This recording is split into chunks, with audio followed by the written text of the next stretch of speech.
Mugi-mugi umat Hindu teng bene babatan sehat sedaya. Sehat. Suwaha ngoten, Bu. Nggih, dados sehat sedaya. Lah lek saged sehat kan ngumpul ngeten nggih pun eco. Dados niku mawon sing saged kula sampaiaken mengke Dharmawacana langsung Pak Dokter nggih Pak Ketua. Pak Dokter monggo. Sekaligus saya MC-nya gitu. Oke, terima kasih. Lu dibuka, Pak. Oke, Pak. Wah, terima kasih banyak Dr. Gede Putu Suwardana MM. Terima kasih Pak Dokter kehadirannya. Saya mohon maaf tidak tahu tadi. Silakan, mudah-mudahan dengan pembekalan Bapak Dr. Gede Putu Suwardana MM kami persilakan. Terima kasih. Oke, Angayu bahagia, berbahagia.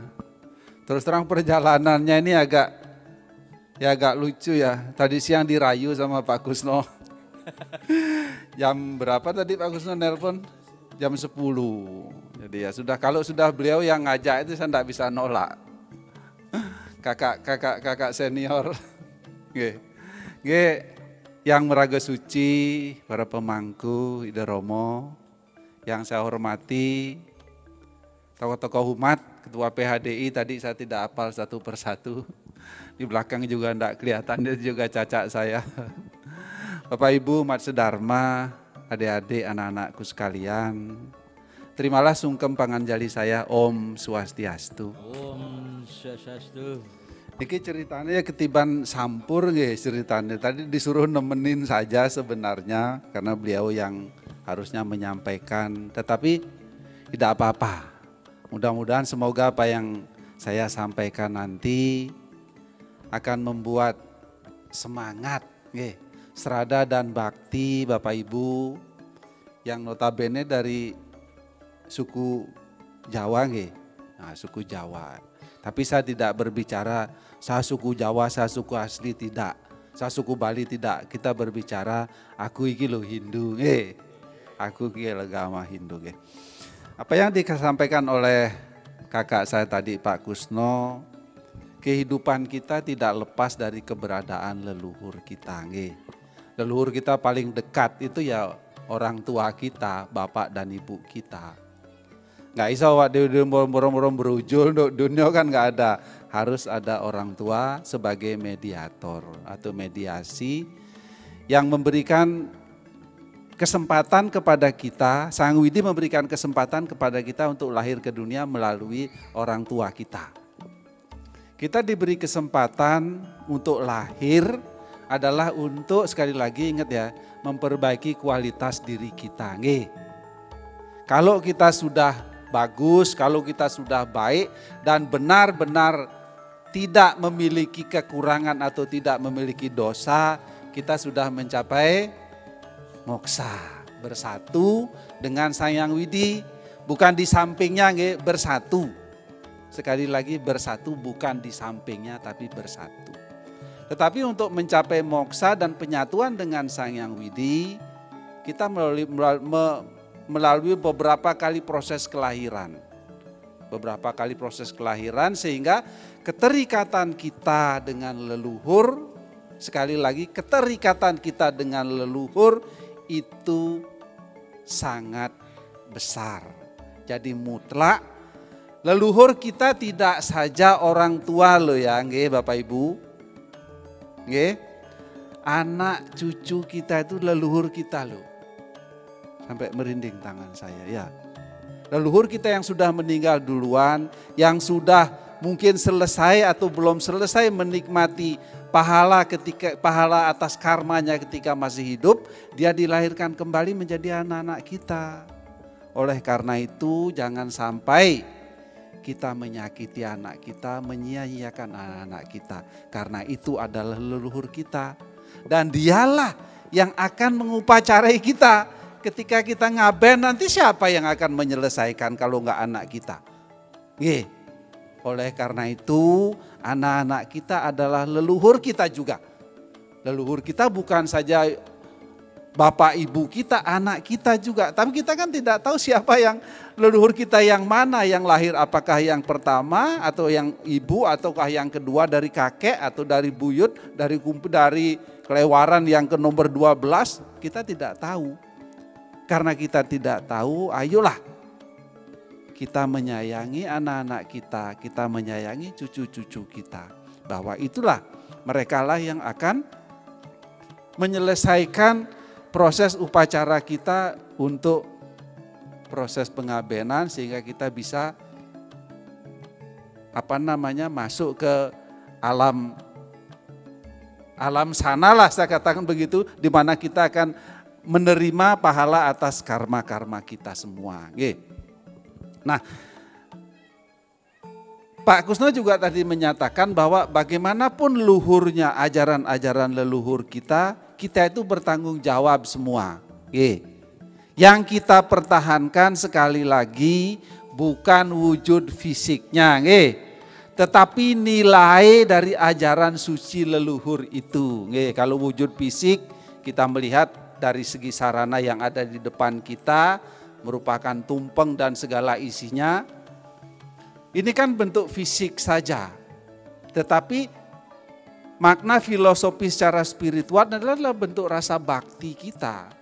Pada akhirnya inilah akan menjadi selesai tadi Pak Kusno bilang akan kita makan bersama disebut sebagai prasadam. Kalau di dalam Bhagavad Gita Adhyaya 3 Sloka 13, Bhagavad Gita Adhyaya 3 Sloka 13 mengatakan yad ini disebut dengan yadnyo sista sinah santo. Jadi sisa dari persembahan untuk yadnya. Yadnyo sista sinah santo muciante sarwa kilbi sai. Bujante tua gampapa ye pacanti atma karanat. Jadi siapapun yang menikmati persembahan dari sisa yadnya, ia akan dibebaskan dari segala dosa. Ia yang hanya makan untuk kepentingannya sendiri tanpa beryadnya, sesungguhnya ia makan dosanya sendiri.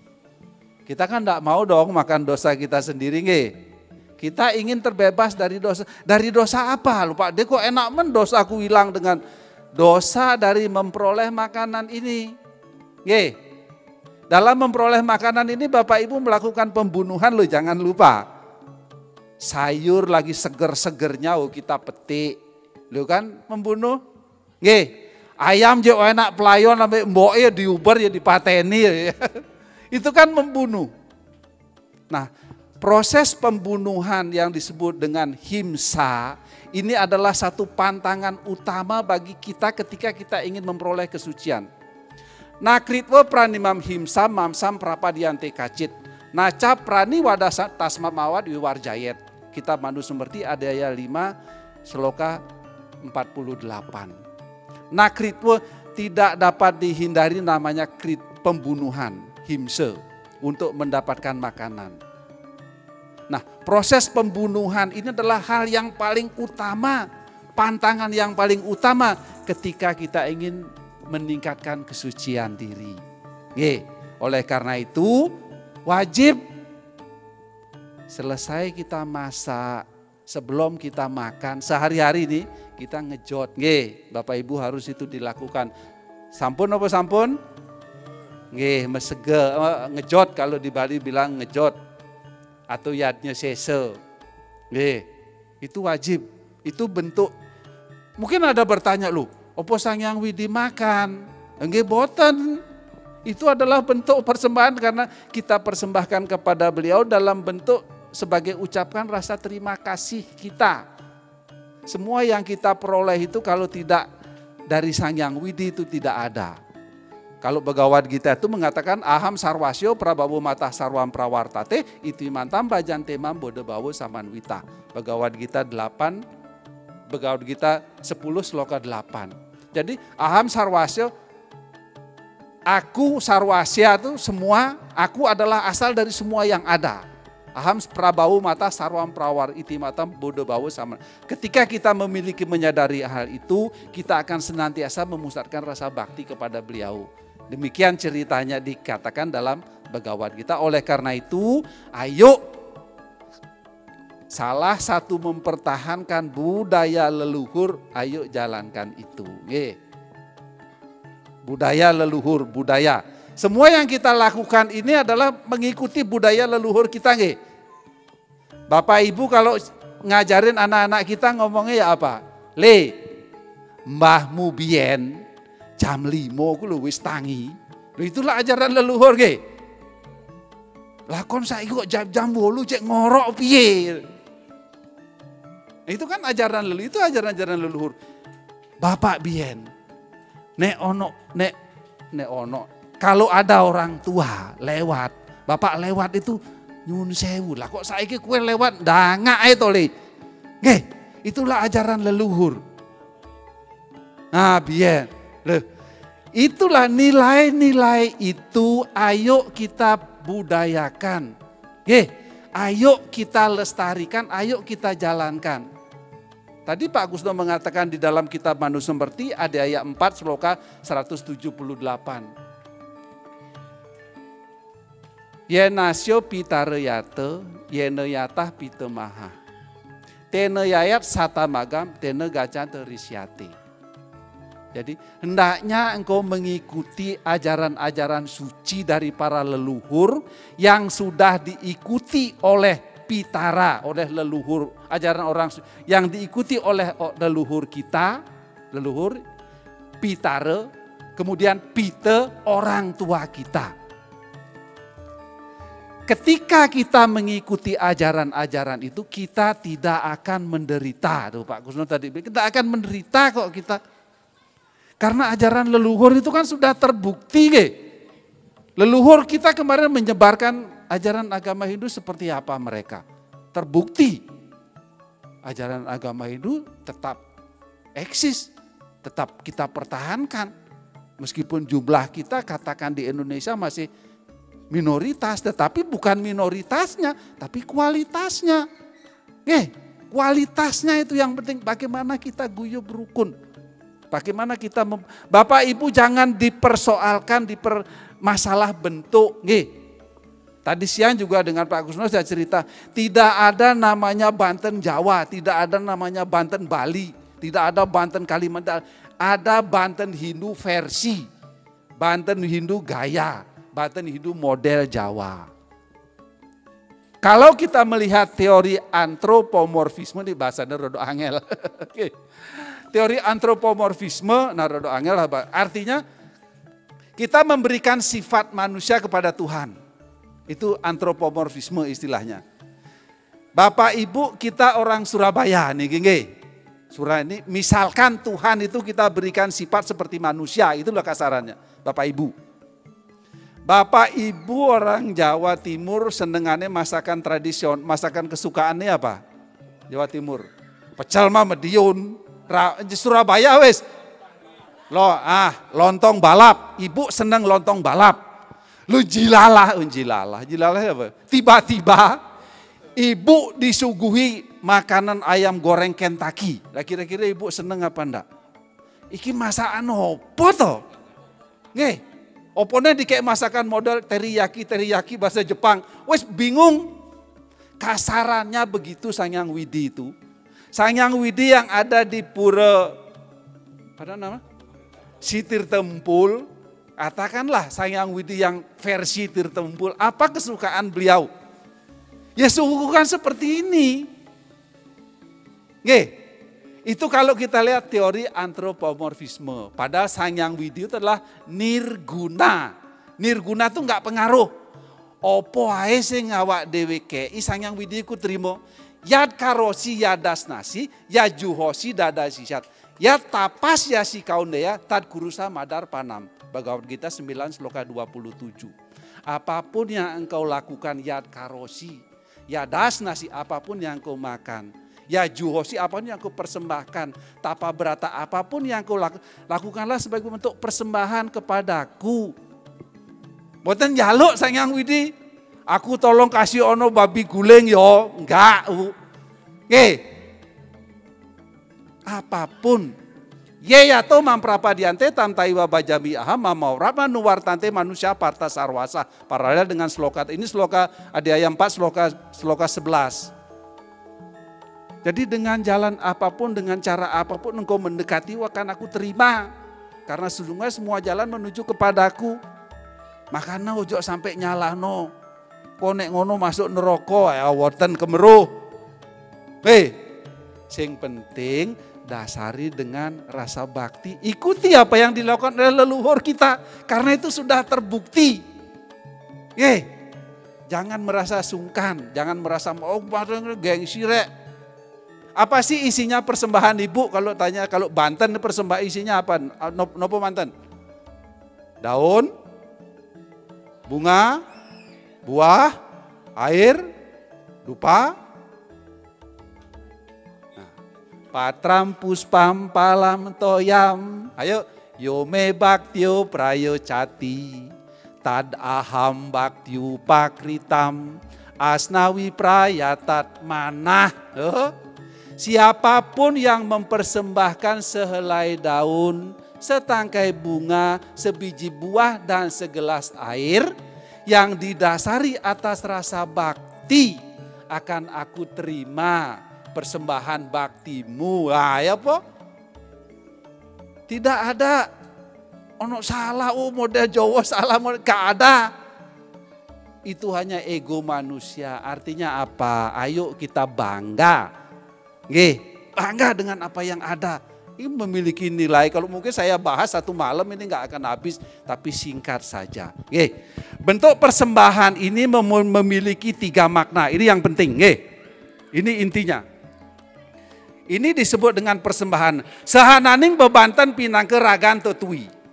Persembahan ini merupakan wujud diri kita. Sehingga persembahan ini nggak iso diwakilno. Sembahyang pun Bapak nggak iso diwakilno. Aku nitip ya tak sembahyang, aku tak nang omah siraku ngeluh boten.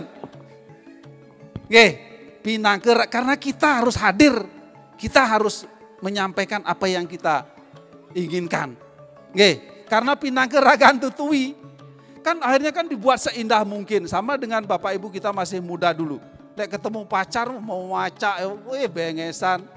Saiki nang pura malah tak liatin dasteran. Tapi sini enggak ono ya. Orang pura dasteran. Suwek pisan, waduh. Ayo kita ketemu Sanyang Widi bro. Masa ketemu pacar tok adus bengesan pakai minyak wangi. Enggak gelem telat pisan. Coba nek nang pura, aku carry aja nunggu buri nggak enak. Tapi sini nggak ada ya begitu ya, nggak ada ya. Yakin saya nggak ada. Jadi ayo, sahananing bebanten pinangke ragan tetui. Ayo kita persembahkan dengan tulus ikhlas. Meskipun gowede Bapak Ibu persembahkan, banyak, semua urunan. Minimal tadi 10 jutaan sampai ngedol tanah. Tapi hatinya tidak ikhlas, tidak berpahala. Saras camu saya, Sloka 208 mengatakan, Datan permane kuehannya, ya diapen sakweh ning drebia nikang wang punya kenanya, yan aglah budinya kapa alang-alang tan tulus tiaga tan pepalike. Sang kesepannya seradaning manah maka sadaning palanike. Apa artinya? Sekalipun semua milik Bapak Ibu berikan, semua Bu.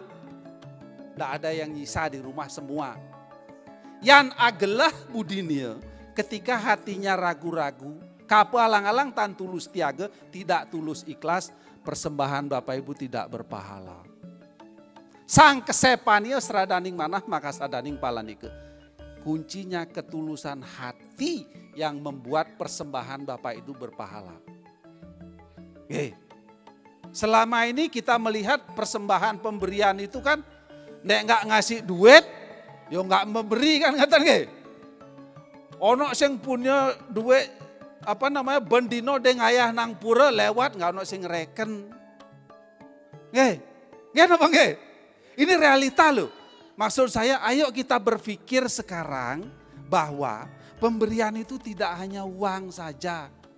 Nek ono wong sering ngesik ngekei duit mesti waduh ngono disopo. Wow, waduh. Tapi nek uangnya bendino ngayah nang pura, wes nggak direken belgedes. Ayo kita, maksud saya, ayo kita mulai berpikir supaya apa? Supaya kita yang tidak punya ini kita bisa juga memberikan. Apa itu? Ada namanya druya dana punya. Pemberian dalam bentuk harta benda. Oh, pejabat, oke ngasih duit. Oh, kebetulan dia juragan ayam. Oh, bunuh ayam. Oh, juragan telur, juragan kelapa. Apapun pemberian dalam bentuk harta benda. Itu diberikan, itu termasuk yadnya. Pak D, aku nggak kerja. Mari kena PHK. Nggak duwe-duwe, aku yang ngontrak, jangkep wes eleh. Penderitaannya jangkep, apa sing iso tak punyakan? Kriya dana punya, kriya yadnya. Yadnya dalam bentuk tenaga. Lah kabeh ngekei duwe, kabeh ngekei kelopo, kabeh ngekei ayam urip.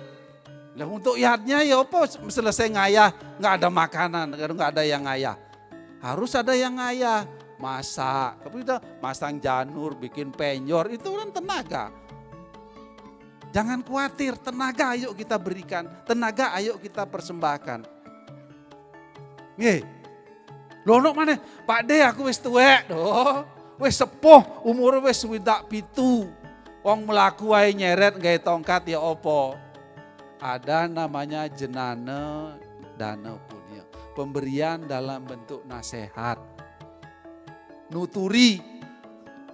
Ya nuturi apa kek di pura, ada yang tanya segehan itu pancawarna, mungkin ada tanya apa maknanya. Kemudian masang wastra putih apa kuning apa merah yang di luar, kenapa dan lain sebagainya. Dalam kehidupan sehari-hari juga gitu. Kita nuturi anak kita nuturi orang lain yang mungkin mereka memang menginginkan pendapat dari kita. Jadinya itu adalah jenana yadnya atau jenana persembahan dalam bentuk pengetahuan. Pak D, ono mana D wadul? Aku lu nggak sekolah, mau wae lu nggak isa, yo. Apa sing iso di dana punya kan, diyadnya kan? Ada namanya abiaya dana punya, abiaya yadnya. Pemberian dalam bentuk perlindungan, membuat orang lain tidak takut, membuat orang lain tidak sedih. Kon yo, nek nggak nang pura masuk neraka. Oh yo kemeroh, apa dhek sing duwe surga neraka? Itu kan membuat orang takut. Hati-hati yo, kon yo. Ayo kita buat damai. Ayo kalau teman kita ndak bisa apa-apa ya, ayo kita buat tenang. Kau nang pura nek nggak nggowo Banten ngene nggak oleh lo yo, itu kan nggak usah itu begitu. Saya lihat Sarasa Mustaya tadi ya, itu jangan abiaya yadnya atau pemberian dalam bentuk rasaman. Rasaman sekarang ini kan lewat media sosial juga jangan menyebarkan berita-berita hoax lo ya, itu juga termasuk abiaya lo. Kita tidak menyebarkan berita-berita yang bikin kacau, membuat orang lain takut, membuat orang lain ngeri. Itu abiaya. Kemudian yang terakhir adalah prana yadnya atau prana dana punya, pembelian dalam bentuk nafas atau hidup kita. Nah ini yang dilakukan oleh leluhur kita dulu. Dia mengorbankan hidupnya untuk mengajarkan ajaran dharma. Pasti semua punya cerita bagaimana perjalanan para resi untuk menyebarkan ajaran dharma. Kita juga begitu, ayo. Oh odalan, aku lagi kerja wis aku tak cuti ae supaya aku bisa ngaya. Kita korban, sekarang bukan berarti hidup awak dewe terus mati, enggak itu maksudnya. Artinya kepentingan pribadi kita ayo kita korbankan supaya kita bisa ngayah, supaya kita bisa tangkil. Itu loh maksudnya.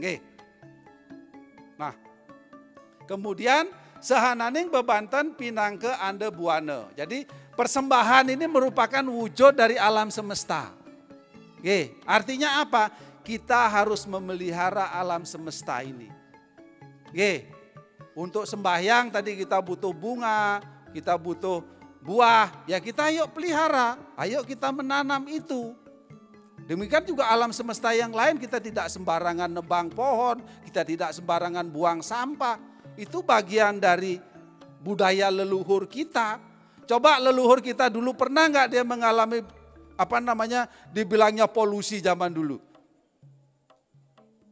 Kan enggak ada polusi karena mereka disiplin benar. Banjir juga dulu enggak ada, nebang pohon juga enggak ada. Tapi sekarang ini ayo budaya itulah leluhur kita, ayo kita pertahankan, ayo kita jaga, ayo kita lestarikan. Nggih. Kemudian yang terakhir sananing bebanten pinang ke warnaning rupan ide betara. Jadi persembahan ini merupakan wujud dari Sang Hyang Widi. Nggih, dari segi warna saja. Kalau warna putih wujud siapa? Yang putih, warna putih? Iswara, tempatnya di timur. Kemudian warna merah? Brahma. Kemudian warna kuning? Mahadewa. Warna hitam? Wisnu. Kemudian bermacam-macam warna? Siwa. Itu dari segi warna, dari segi bentuk juga macam itu perwujudan dari Sang Hyang Widi. Nggih. Nah, Bapak Ibu, saudara-saudara saya yang di mana tadi? Babatan. Kiranya demikian nih karena sudah dilirik oleh kakak senior. Sekali lagi, ayo kita pertahankan budaya-budaya leluhur kita dengan kesungguhan, dengan penuh rasa bakti. Karena keberadaan kita tidak terlepas dari keberadaan beliau. Oke, demikian saya berharap Om Sarwa Sam Swasti Bawantu. Semoga dengan demikian kita semua ada dalam keadaan baik. Om Sarwa Sam Santir Bawantu. Dengan demikian kita semua ada dalam keadaan damai. Om Sarwa Sam Manggalam Bawantu. Dengan demikian kita dapat menjadi manggala bagi diri kita sendiri. Om Sarwa Sam Purnam Bawantu sehingga kita dapat mencapai kesempurnaan. Om Aristani Me Sarwo Atmo Ani Bersta. Semoga badan dan pikiran kita tetap sehat, jauh dari penyakit dan bangkit untuk meningkatkan kualitas diri. Saya tutup dengan Paramo Santi. Om Santi, Santi, Santi. Om.